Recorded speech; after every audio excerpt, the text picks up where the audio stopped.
लिट्टी का मजा तो भैया तब आवेला जब ओकरा में होखेला चोखा, और आईपीएल का मजा तब होला धुरंधर जब ओकरा में लगी छक्का और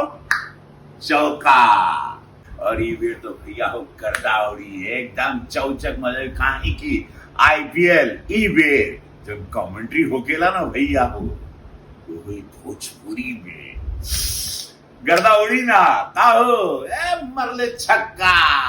भैया हो माई हो बहन हो नहले पे तहला जब बेहतरीन एंगल बा वो जियो सिनेमा के हर एंगल शॉट से देखबा, जैसे कि सिराज के हट डिलीवरी, रोहितवा के सेंटर शॉट पड़ांग से मारी हो, सोचा कहा करता होगी देखबा कुल अपने एंगल से डिजिटल पे। और क्या चाहिए, जिंदगी झंड बा फिर भी घमंड बा काहे की